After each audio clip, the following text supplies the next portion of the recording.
Hello everyone, welcome to my channel interdimensional spirituality. कैसे हो आप लोग? नमस्ते, मेरा नाम योगिनी है और मैं इंडिया से हूँ। I welcome you all in the love and light of divine. आज रिलेशनशिप सीरीज़ में मेरा दूसरा वीडियो है और आज का मेरा टॉपिक है relationship between a nice girl and a bad boy, और लड़कियाँ बैड बॉयज़ की तरफ क्यों अट्रैक्टेड होती हैं।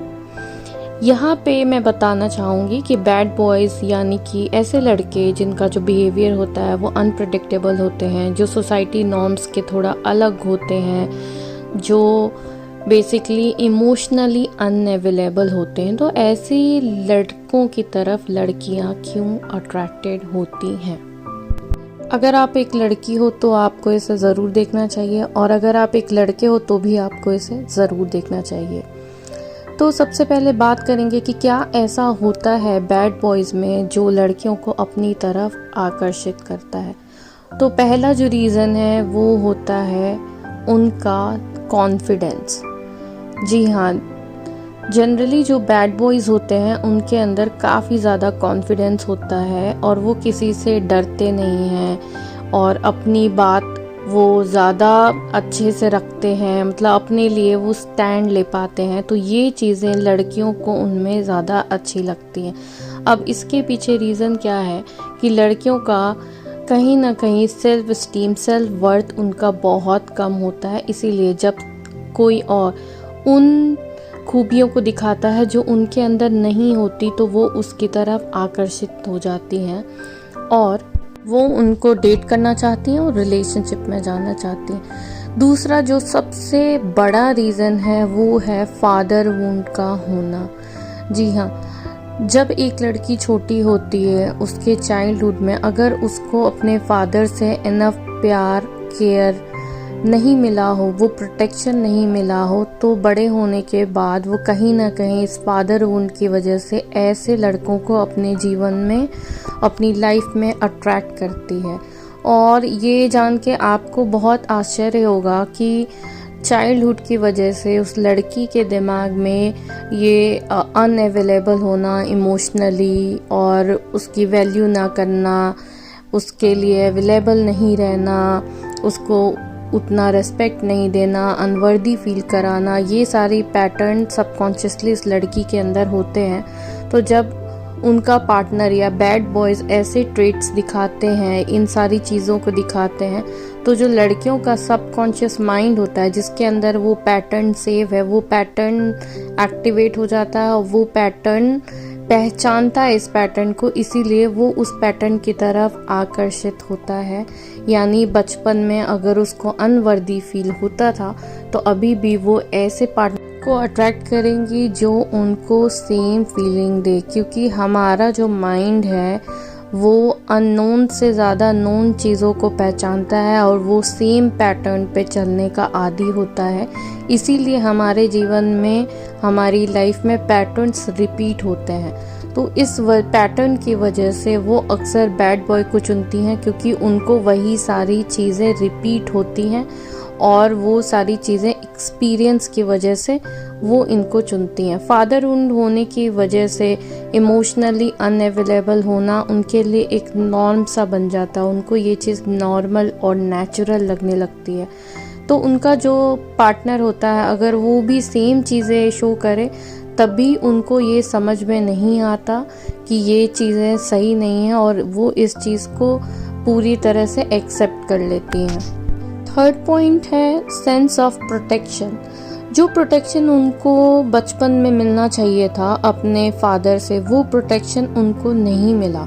तो अब जब उनके पार्टनर एक टॉक्सिक ट्रेट्स को दिखाते हैं, जैसे कि उन पे रोक टोक करना, उनसे डिसीजन मेकिंग की पावर छीन लेना, डोमिनेट करना, तो कहीं ना कहीं उनको ये चीज़ प्रोटेक्शन लगती है। उनको लगता है कि मेरा पार्टनर मुझे प्रोटेक्ट कर रहा है, क्योंकि उनके फादर ने उनको वो प्रोटेक्शन नहीं दी होती, तो सबकॉन्शियसली उस प्रोटेक्शन को वो क्रेव कर रही होती हैं। तो जो इस तरह के लड़के होते हैं वो अपने टॉक्सिक ट्रेट्स दिखाते हैं, तो इन्हें लगता है कि ये मुझे प्रोटेक्ट कर रहा है। मैं यहाँ पे एग्जांपल देना चाहूँगी, जैसे अगर किसी के पार्टनर या हस्बैंड ने ये बोला कि तुम ऐसे कपड़े नहीं पहनो, तो उनको लगता है ओह ही इज़ सो प्रोटेक्टिंग, ये मुझे मना कर रहा है कि मुझे ऐसे कपड़े नहीं पहनने चाहिए ताकि कोई और मेरी तरफ ना देखे, हाउ प्रोटेक्टिव। और अगर उनका पार्टनर उनको ये बोलता है कि शाम को तुम्हें जल्दी घर आना चाहिए, तुम्हें अकेले बाहर नहीं जाना चाहिए, तो उनको ये लगता है wow he is so protective, वो चाहता है कि मैं हमेशा सेफ रहूं। तो ऐसी जो लड़कियां होती हैं वो ये प्रोटेक्शन ढूंढती हैं अपने पार्टनर में, वो फादर वाली जो उनको अपने बचपन में नहीं मिली होती है। इस वजह से ये ऐसे पार्टनर की तरफ अट्रैक्ट भी होती हैं और ये इस टॉक्सिक ट्रेट्स को पहचान भी नहीं पाती। ऐसी लड़कियां कहीं ना कहीं अपने पार्टनर पे पूरी तरह से डिपेंडेंट होती हैं, क्योंकि उनके अंदर सेल्फ स्टीम बिल्कुल ज़ीरो होता है। हो सकता है आप में से कुछ लोगों को ये चीज़ बहुत बुरी भी लगे, बट ये सच है कि अगर किसी का सेल्फ वर्थ और self esteem, self love high होगा तो वो कभी भी ऐसे पार्टनर के साथ नहीं रहेगा जो उसको इस तरह से ट्रीट करे। चौथा पॉइंट ये है कि कुछ लड़कियों को बैड बॉय इसलिए अट्रैक्टिव लगते हैं क्योंकि उनको लगता है कि वो उनको बदल सकती हैं, वो उन्हें चेंज कर सकती हैं, वो उसके अंदर की अच्छाइयों को निखार सकती हैं और जो बुराइयां हैं उनको वो हटा सकती हैं। कहीं ना कहीं उनके अंदर एक सेवियर मोड एक्टिवेट हो जाता है। अगेन इसका रूट उनका चाइल्डहुड होता है, चाइल्डहुड ट्रॉमा की वजह से उनको लगता है कि मुझे किसी का प्यार पाने के लिए कुछ एफर्ट्स करने होंगे। तो अब वो जो अपने पार्टनर है या जो वो बैड बॉय है उसको वो एक पार्टनर और रिलेशनशिप की तरह ना देख के एक प्रोजेक्ट की तरह देखने लग जाती। उनको लगता है ये एक मिशन है, मिशन बैड बॉय, और इसे चेंज करो। और अब चेंज करके अगर ये पूरी तरह से बदल जाता है तो ये मेरी जीत होगी और मुझे एक वैलिडेशन मिलेगा कि see how powerful I am, मेरे अंदर कितनी पावर है। तो वो जो वैलिडेशन है ये ढूंढना चाहती कि कोई मेरी वजह से बदल गया, वाओ ये तो एक चमत्कार है और मैं इसे करूं तो ताकि बाकी लोगों से मुझे वैलिडेशन मिले और ये जो मेरा सेवियर बनने का, मसीहा बनने का जो मेरा सबकॉन्शियसली एक ड्रीम है वो पूरा हो जाए। उनको लगता है कि अगर उस पर्सन के अंदर, आपके पार्टनर या बैड बॉय के अंदर कुछ एडिक्शन है जैसे कि स्मोकिंग, ड्रिंकिंग या कोई सेल्फ डिस्ट्रक्टिव बिहेवियर है, तो वो उस पैटर्न को चेंज कर देंगी, वो उसे बचा लेंगी। और चूंकि वो उसे बचाएंगी इसीलिए अब वो जो पर्सन है वो ऑब्लाइज्ड रहेगा, और अब वो ऑब्लाइज्ड है तो जिंदगी भर इनके साथ रहेगा। और इसके पीछे एक और डर निकल के आता है कि कहीं वो मुझे छोड़ ना दे। ये डर इन लड़कियों के अंदर बहुत ज़्यादा होता है, तो इनको लगता है कि इंस्टीड ऑफ अच्छी चीज़ मैं लूँ जिसके ऊपर सबकी नज़र है, जो बिल्कुल सही है, इससे अच्छा मैं कोई बुरी चीज़ लूँ और उसे मैं सही करूँ तो वो जो बुरी चीज़ है वो मेरा एहसान मानेगा और वो मेरे साथ इसलिए रहेगा क्योंकि मैंने उसकी लाइफ को चेंज किया है। और इस वजह से भी ये इस मिशन बैड बॉय चेंज करो को एक्सेप्ट करती हैं और ये उनके तरफ अट्रैक्ट होती हैं। और लास्ट में सबसे इम्पॉर्टेंट पॉइंट ये है, हमारी मूवीज़ ने हमारे अंदर की चीज़ों को इतना ज़्यादा मैनिपुलेट किया है जिसकी वजह से भी लड़कियां बैड बॉयज़ की तरफ अट्रैक्ट होती हैं।